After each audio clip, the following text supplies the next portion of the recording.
nggih? Jadi belum ditentukan hari ini nama desa dan nama panitia. Sepakat?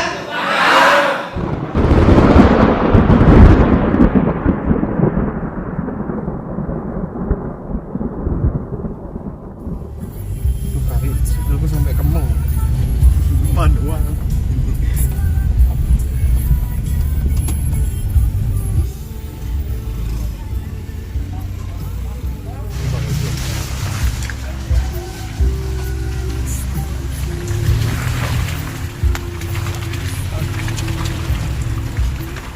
Gini. Human interest. Ada. Ini tembakau ini. Bukan ini, cau ini nih.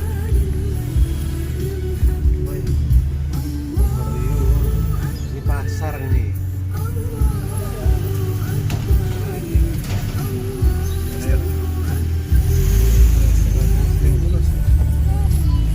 Ya, oh jalannya itu.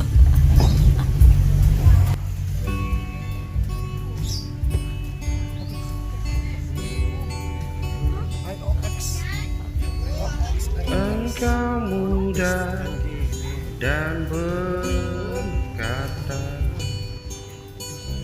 lelahmu tak terkira, biar kini ku bicara, berkaryalah, berbuatlah untuk semua.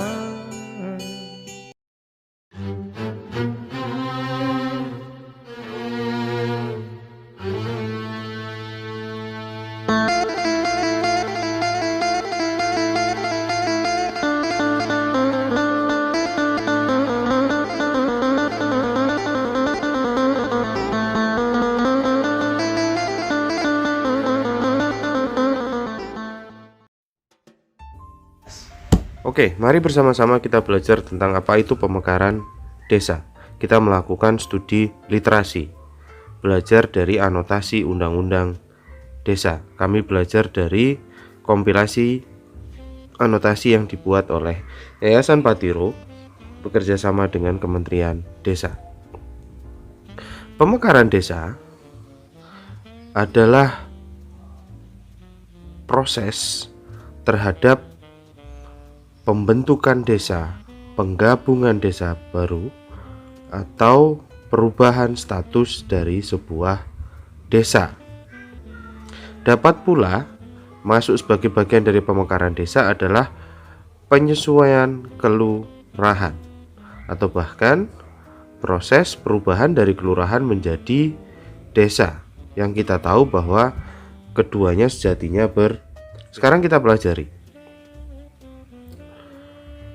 Politik hukum Undang-Undang Desa mengatur tentang pemekaran desa.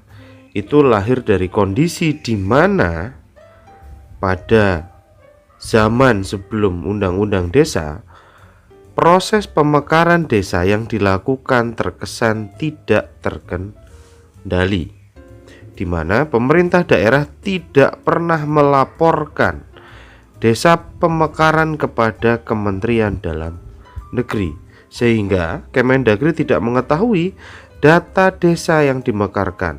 Selain itu, desa pemekaran juga tidak mendapatkan kode desa dari Mendagri. Kondisi ini bisa kita sebut sebagai pemekaran desa yang tak terkendali. Lebih lanjut, secara substantif, berkaca pada pengalaman selama ini, para pemrakarsa pemekaran wilayah baik maupun pemekaran desa, karena kalau kita baca anotasi undang-undang ini, pemekaran desa itu dianggap similar atau mirip dengan pemekaran wilayah dalam Undang-Undang Otonomi Daerah. Selalu berargumentasi bahwa pemekaran dimaksudkan untuk mendekatkan pelayanan publik meningkatkan kesejahteraan penduduk, tapi seringkali tidak didukung dengan data-data yang relevan argumentasi ini. Artinya kemudian pemekaran itu salah sasaran. Dia justru tidak mencapai tujuan dimaksud. Ini adalah temuan pada Bappenas tahun 2008.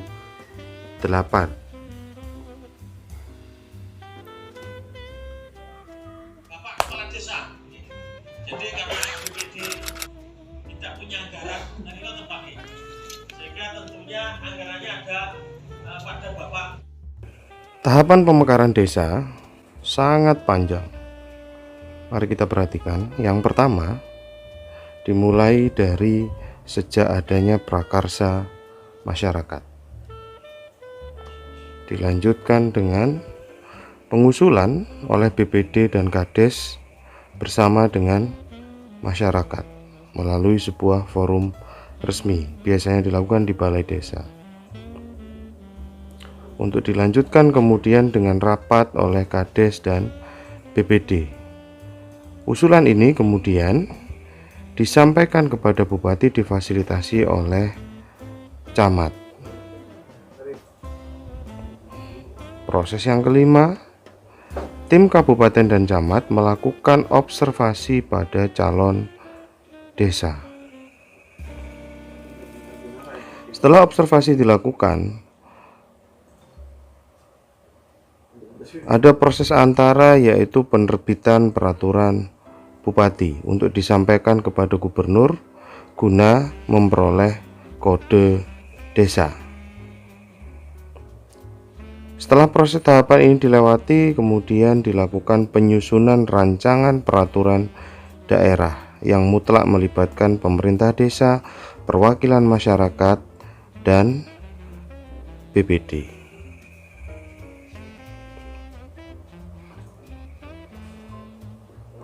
Sebagai proses yang ketujuh adalah penyampaian ke DPRD, karena bentuknya adalah rancangan peraturan daerah, sampai kepada penetapan hingga kemudian pada akhirnya terbentuklah desa persiapan dengan lama maksimum 3 tahun. Tapi dalam proses itu, proses pemekaran desa ini bukan hanya melibatkan daerah, tapi juga melibatkan pusat melalui perlembagaan untuk memperoleh nomor registrasi hingga kode desa dari menteri terkait. Sehingga memang tidak mengherankan kalau proses pemekaran desa ini bisa memakan waktu yang lama. Jika dilihat dari memori van toelichting atau anotasi dalam undang-undang desa, jika dibandingkan dengan undang-undang sebelumnya, penataan desa dirumuskan dalam klausul yang lebih rinci.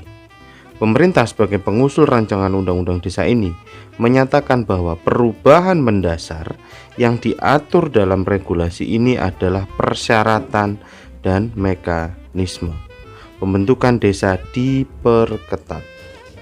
Hal ini dengan tujuan untuk mengantisipasi pemekaran desa yang semakin hari semakin tidak terkontrol, sehingga memang klop akhirnya antara pengaturan itu dengan alasan lahirnya undang-undang desa terkait politik hukum pemekaran desa. Yang kedua, modal alam ini termasuk potensi bencana dan sebagainya, industrial air dan sebagainya. Kemudian yang kedua, modal sosial.